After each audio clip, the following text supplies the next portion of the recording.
Buon pomeriggio a tutti e benvenuti a questo terzo incontro del ciclo di seminari Le Perugia nel mondo.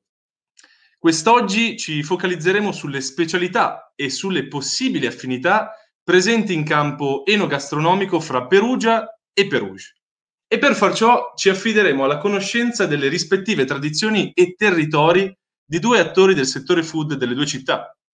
Diamo dunque il benvenuto ad Alessandro Granieri dell'antica porchetteria Granieri 1916. Buongiorno. Benvenuto Alessandro. Grazie a te. Et à Martin Thibault della Osterie de Vieux-Pérouge. Bonjour à tous, buongiorno a tutti. Bienvenue Martin, c'est un plaisir de t'avoir ici avec nous aujourd'hui. Merci à vous de me recevoir. Quindi possiamo subito partire. Parliamo di tradizione e di ricette del territorio. Parliamo di opposizioni e di affinità. Parliamo di torte dolci e torte salate. Alessandro, puoi raccontarci in cosa consiste la produzione della torta al testo e quali sono gli ingredienti principali di questa specialità umbra? Sì, la torta al testo era definito il pane dei poveri perché è un pane, diciamo, senza lieviti, veniva impastato dalle donne quando rientravano dai campi, quindi veloce, senza lievitazione, personalmente molto buono. E il testo è una pietra cementizia dove, ben riscaldata sul fuoco, veniva depositato nell'impasto e veniva cotto in pochi minuti. Quindi, a differenza del pane classico che aveva bisogno di una lievitazione più lunga nel tempo, l'accensione di un forno a legna, quindi era molto più laborioso, la torta al testo era il classico impasto che facevano al volo e non aveva bisogno di lievito, quindi gli ingredienti molto poveri, semplici, farina, acqua, un pizzico di sale, un goccio d'olio d'oliva. Questa era la ricetta tradizionale, croccante fuori e morbida dentro, che si abbina a qualsiasi pietanza, dalle verdure alla carne, ai salumi, è multiface, insomma multifunzione, ecco, diciamo così. Per la torta al testo si segue comunque una ricetta specifica e regolamentata da un disciplinare di produzione, o possono essere effettuate delle variazioni sul tema a favore del concetto di tradizione, per l'appunto, di cui parlavi tu prima?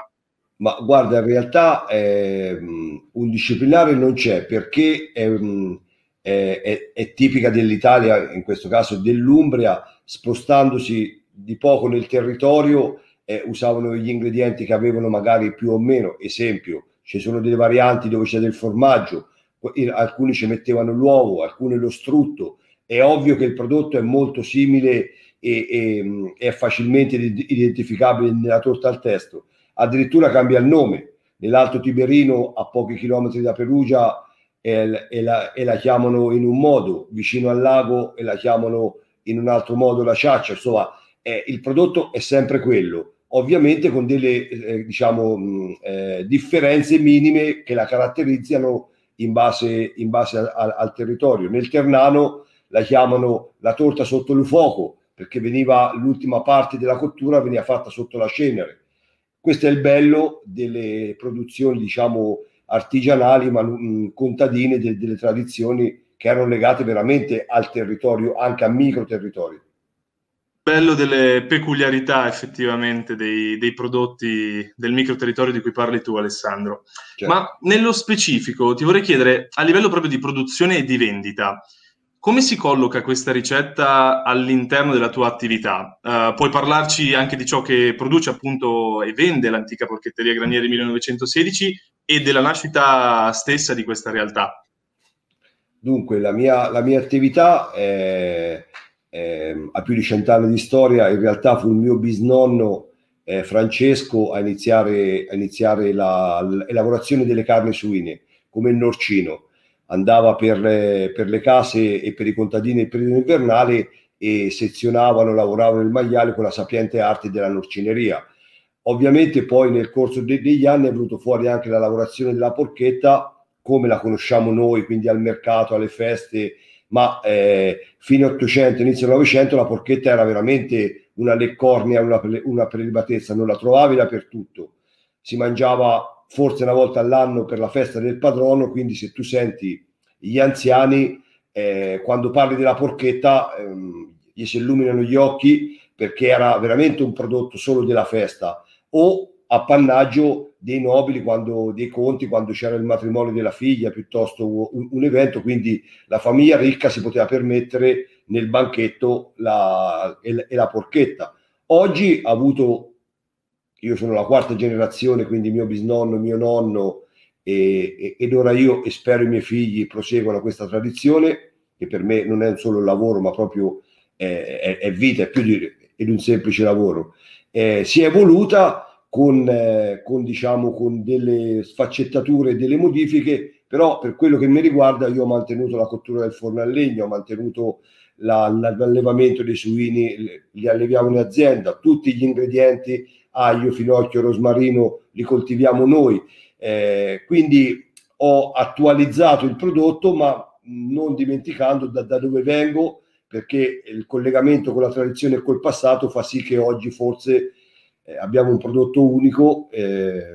La cottura col forno a legno siamo forse la mosca bianca, sono rimasti in pochi, però fa la differenza, trovi porchetta e porchetta, e la cottura col forno a legna, la materia prima di altissima qualità, poi fa la differenza.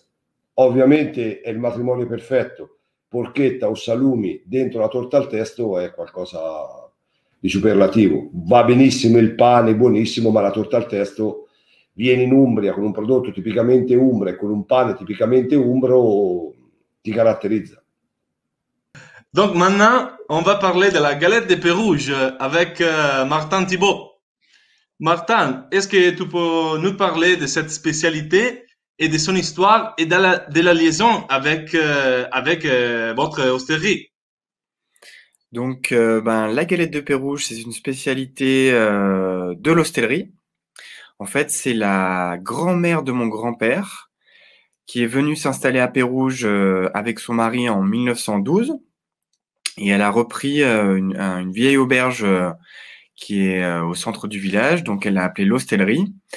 Et pour accueillir les visiteurs, elle a repris un petit peu des recettes paysannes traditionnelles, locales, dont cette tradition de tartes que chez nous on appelle des galettes.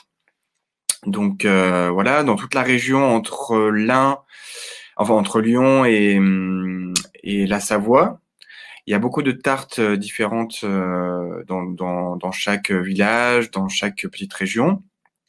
Et en fait, cette tradition, elle vient du fait que le vendredi, c'était un jour maigre, donc c'est un jour où on ne mangeait pas de viande, mais on cuisait le pain dans les fours communaux.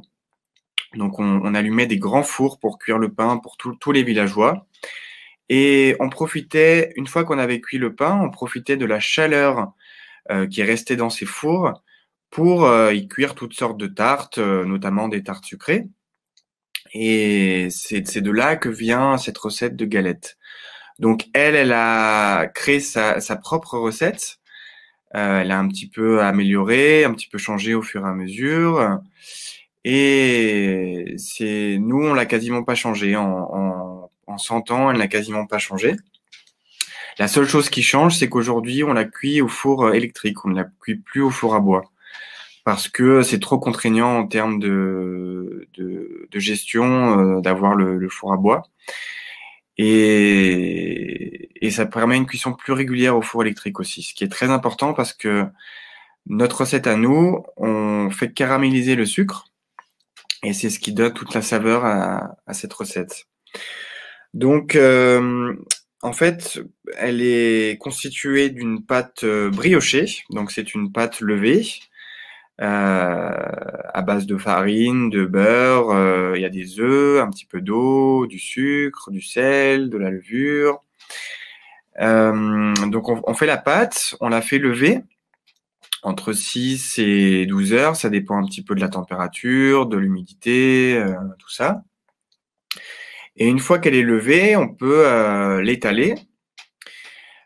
Ça ressemble un petit peu à une pizza en termes de taille, à une grande pizza.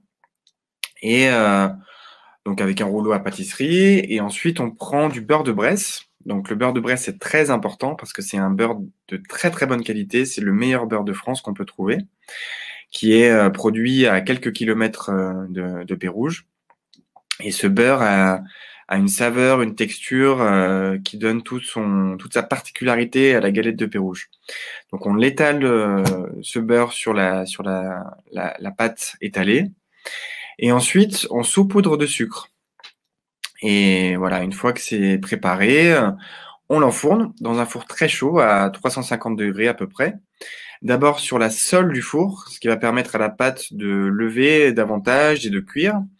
Et ensuite, donc au bout de 5-10 minutes, on la passe sous la voûte du four. Et là, c'est l'action des résistances avec la chaleur qui va faire fondre le sucre et caraméliser. Et voilà, ensuite c'est prêt à la dégustation. On la découpe et en 16 parts égales. Et voilà, c'est prêt à manger. Donc cette recette, elle a tout de suite très très bien marché parce que c'est un petit peu la street food avant l'heure. Les premiers visiteurs qui sont venus à Pérouges dans les années 20, les années 30, c'était parfait pour se promener dans les rues, de manger cette galette. Et en plus, ben c'est sucré, donc voilà, les gens ont tout de suite adoré. Ce qui fait aussi sa particularité, c'est que elle est parfumée aux zestes d'orange et citron, mais un petit peu de zeste d'orange et citron dedans, ce qui lui donne un parfum vraiment caractéristique et qu'on sent d'ailleurs dans les rues de Pérouges en arrivant. Et voilà, c'est très très intéressant en tout cas, c'est très appétissant pour les visiteurs. Voilà. Cette galette, on peut l'accompagner traditionnellement de crème de Bresse, parce qu'on produit aussi en Bresse une crème d'excellente qualité qui se marie très bien avec la galette, donc c'est de la crème fraîche, hein, bien sûr. Et aussi, on peut mettre, en tout cas nous au restaurant, c'est comme ça qu'on la sert, donc avec la crème de Bresse et des fruits rouges aussi, donc fraises, framboises, ça s'accompagne très très bien.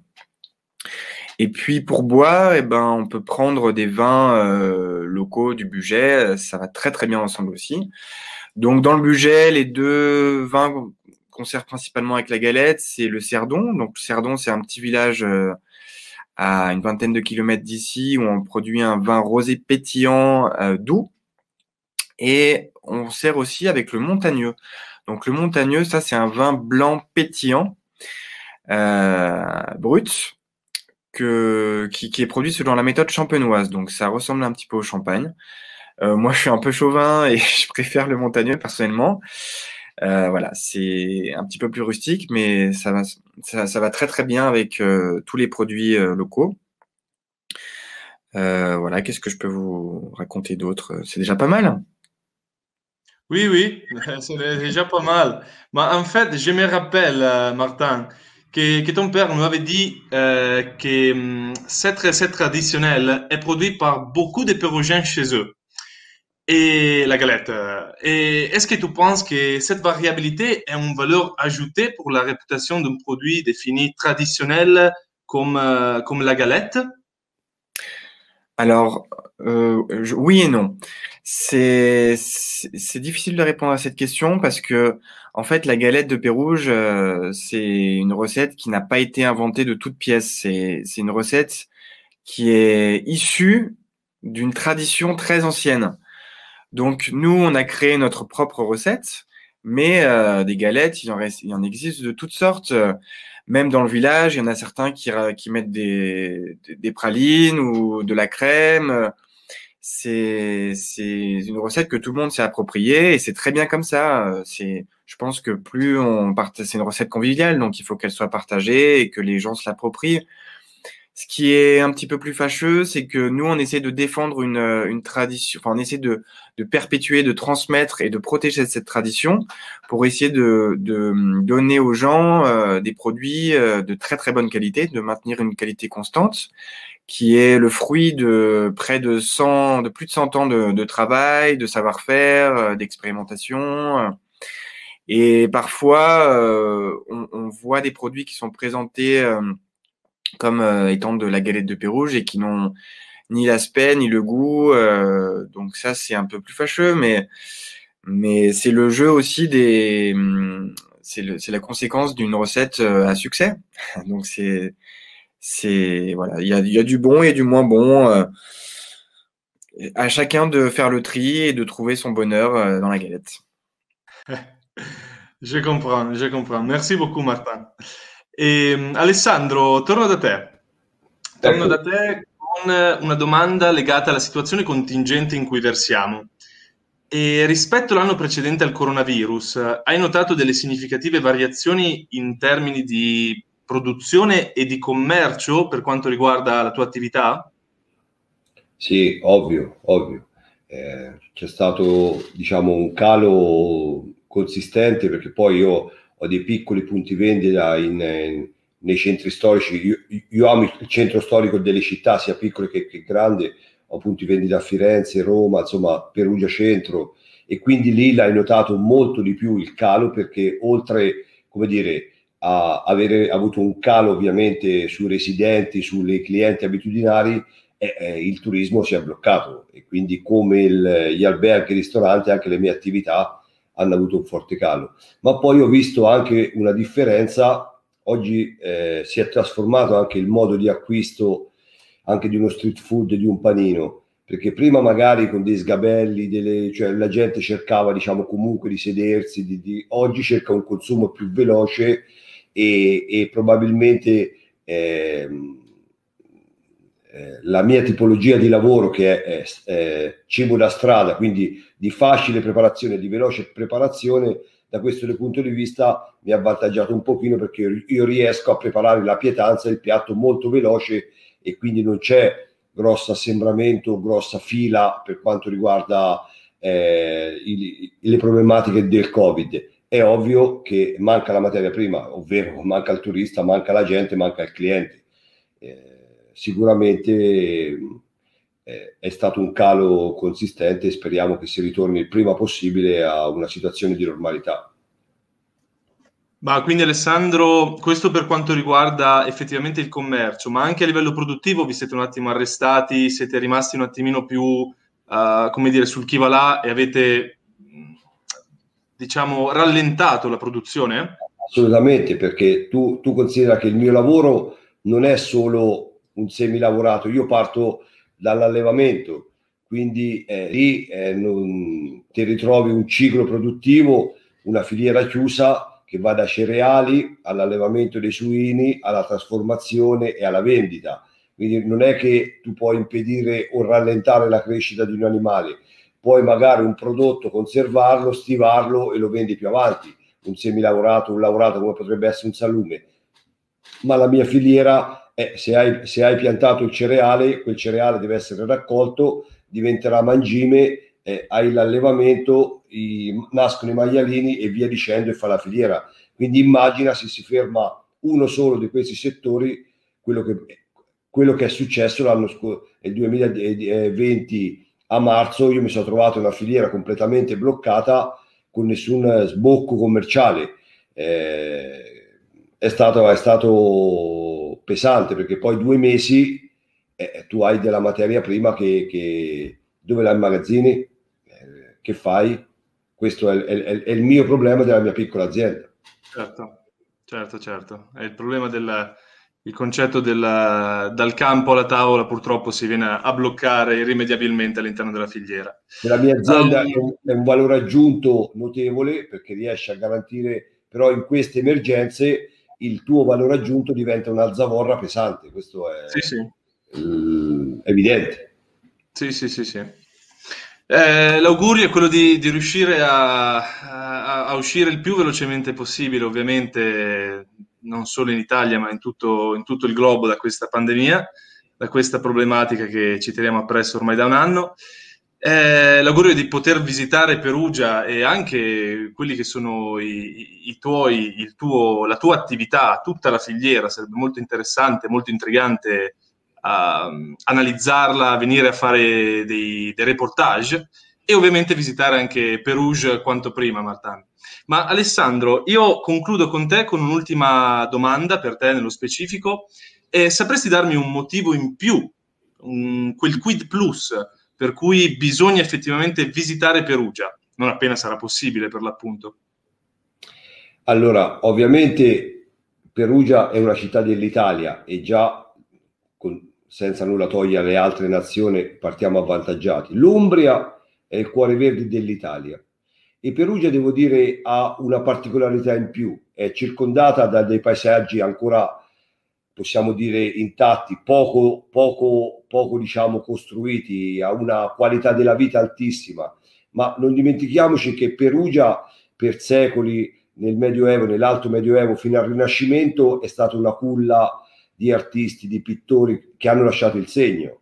Davanti a dove c'è il chiosco io camminava, passeggiava il perugino, il pinturicchio, piuttosto che Donatello o veniva Caravaggio. Quindi fatte le debite proporzioni con Firenze e Roma, perché parliamo di mostri sacri, ma Perugia ha una storia che viene da lontano. Quindi qual è il vero vantaggio dell'Umbria e di Perugia? Che tu vivi in piena natura, esci 2 passi dalla città e sei in piena campagna con boschi e natura viva, ma quando arrivi nel centro storico, nei piccoli borghi della città, ti trovi su un paesino. Io vivo un paesino di 9 persone, Casalalta, un cucuzzolo, e sulla chiesa abbiamo un dipinto del Giotto, per esempio. Questa è la vera particolarità dell'Umbria, la vera bellezza che noi abbiamo conservato gelosamente, anche la conformazione, le montagne intorno, non avendo grosse vie di comunicazione, ci ha penalizzato in un modo ma ci ha salvaguardato in un altro. Quindi chi arriva in Umbria non si aspetta tutte queste bellezze, sì, si aspetta la natura, il cuore verde d'Italia, ma quando arriva in città come Perugia, come Assisi, come Gubbio, Spoleto, vede respira il bello, con una qualità della vita ancora, devo dire, alta, sia dal punto di vista enogastronomico, dal punto di vista dell'aria e dai rapporti sociali siamo ancora in un certo senso privilegiati. Quindi ambiente, cibo e arte vanno a braccetto in Umbria, essenzialmente. Molto bene, ti ringrazio. Forse noi umbri non lo apprezziamo perché siamo nati in questo, non lo apprezziamo, sappiamo perfettamente quello che abbiamo e ovviamente, però ce lo fa notare e ce lo ricorda sempre il turista che arriva quando nota la qualità dell'olio piuttosto che dei prodotti che per noi sono, noi siamo svezzati a salumi, olio, cioè, per noi avere la qualità dell'olio altissima è normale, guai se non fosse così, però magari per altri no. E ovviamente ti aspetto nel mio laboratorio, nella mia azienda, e l'Umbria merita, Perugia in particolar modo merita di essere visitata. Sì. Non vedo l'ora, Alessandro, davvero, non vedo l'ora. Aspetta, Riccardo. Ti ringrazio. Adesso passiamo un attimo a Martin. Martin, à toi pour la dernière question. Et en ce qui concerne la région Rhône-Alpes, Auvergne-Rhône-Alpes, et en ce qui concerne donc Pérouge, en termes enogastronomiques, qu'est-ce qui, selon toi, attirerait le plus un visiteur italien? Et quelle recette de votre hosterie devrait-il absolument goûter? Bon, il y a énormément de raisons de visiter l'Auvergne-Rhône-Alpes et encore plus Pérouge, bien sûr, surtout pour les Italiens. Pérouge, quand on arrive à Pérouge, déjà, on est transporté au Moyen-Âge directement. C'est vraiment un choc pour la plupart des visiteurs. Parce que tout a été préservé, en fait. Comme le village s'est vidé de ses habitants au 19e siècle, le village est quasiment resté intact et a été très bien restauré depuis. Bon, pour un Italien, c'est peut-être pas très surprenant parce qu'il y a beaucoup de petits villages comme Pérouge en Italie. J'en ai fait l'expérience et c'est vrai que c'est peut-être moins impressionnant pour un Italien que pour un Américain ou un Australien. Par contre, en termes gastronomiques, enfin œnogastronomiques, c'est très très intéressant parce que l'Auvergne-Rhône-Alpes, c'est une région où on a quasiment tout en termes de production, mis à part les fruits de mer, bien sûr, malheureusement. Mais sinon, on a une très très grande variété de produits et surtout de très bonne qualité. Je pense notamment, on a parlé du beurre et de la crème de Bresse, mais il y a aussi les volailles. On a des races de bœuf très anciennes et très très bonnes comme le charolais. On a des bergers magnifiques dans les monts du Lyonnais ou dans la vallée du Rhône. On a de très très bonnes charcuteries aussi à Lyon. Enfin voilà, tout est réuni. Je pense aussi aux poissons de la Dombe, parce que même si on n'a pas la mer à portée, on a quand même des poissons de lac, de rivière très très bons. Donc voilà, on a tous les ingrédients réunis pour faire de notre région un des porte-drapeaux gastronomiques de la France. Bien sûr, on n'oublie pas le vin, parce que nous, à Pérouges, on est entre le Beaujolais, le Bugey, la vallée du Rhône, donc il y a vraiment tout ce qu'il faut pour les amateurs de vin. En plus, le département de l'Ain fait partie de la Bourgogne pendant quelques siècles aussi, donc on a cet héritage-là, bien sûr. Pérouges a été un village viticole aussi pendant de très nombreuses années, jusque dans les années 1900, avec l'arrivée du phylloxéra en France, où toutes les vignes ont été ravagées, mais encore aujourd'hui, on a le vestige de cette époque, parce qu'il y a beaucoup de caves dans les maisons, beaucoup de pressoirs, il y a certaines vignes encore qui sont en activité. Enfin voilà, c'est très intéressant à tous les niveaux. Et ce terroir a permis aussi à de nombreuses personnalités de s'épanouir et de créer des cuisines à la fois très ancrées dans la tradition, mais aussi vers la modernité. Je pense notamment à un certain Alain Chapelle, à un certain Paul Bocuse, et plus ancien Bria Savarin, qui était originaire de l'Ain. Donc voilà, il y a tous les ingrédients pour plaire à nos amis italiens, venir chez nous. J'adore la cuisine italienne, et je pense qu'on a beaucoup de connexions avec l'Italie ici. Donc voilà, faut pas hésiter, faut venir, on vous attend, c'est quand vous voulez. Donc maintenant, je vais vous parler d'un de mes plats favoris de l'hostellerie qu'il faut goûter. Alors déjà, faut venir en été pour goûter à ce plat, parce que c'est un plat à base d'écrevisses. Donc les écrevisses, nous on va les pêcher avec mon grand-père à peu près une fois par semaine dans la petite rivière qui est au pied de la colline de Pérouges. Donc c'est le Longevent. Donc voilà, c'est un plat qui est très très rare de trouver, et qui est vraiment très typique de notre maison. Donc ça s'appelle les écrevisses à la pérougienne. Donc on fait revenir les écrevisses dans de l'huile d'olive, on les fait flamber au cognac. Ensuite on fait une sauce à base de sauce tomate, de crème et de piment et d'estragon aussi. Voilà, donc ça mijote à peu près pendant 1 heure, et c'est vraiment un régal accompagné de gratin dauphinois, bien sûr. Donc voilà, si jamais un jour vous passez par Pérouges et que vous êtes là en été, demandez les écrevisses à la pérougienne. Ça paraît très goûteux. Merci beaucoup, Martin. Et si tu veux, tu peux faire un appel final ou nous donner un mot pour définir Pérouges, si tu veux. Un mot pour définir Pérouges, je dirais que c'est intemporel. Très bien, très bien. E grazie anche a te per il tempo e la disponibilità che ci hai donato, Alessandro. Vuoi anche tu fare un ultimo invito ai nostri ascoltatori, o donare, come abbiamo appena chiesto a Martin, una parola che possa definire Perugia, per l'appunto? Perugia, una città dolce, perché non ci dimentichiamo che Perugia è la patria del bacio perugina, quindi la cioccolata è parte integrante della nostra città. E tra l'altro la fabbrica delle Perugina è nata proprio in centro storico, in una bottega del centro storico che stanno ripristinando, insomma, quindi è una città dolce in tutti gli aspetti. Certo, quindi una città dolce. Con questo ci salutiamo, vi ringrazio Martin, Alessandro, e ringrazio anche voi che ci avete pazientemente seguito sino a qui. Un saluto da Riccardo Cantoni e dal team di Codex 39. A presto. Grazie, ciao, grazie. Ciao, grazie. Ciao.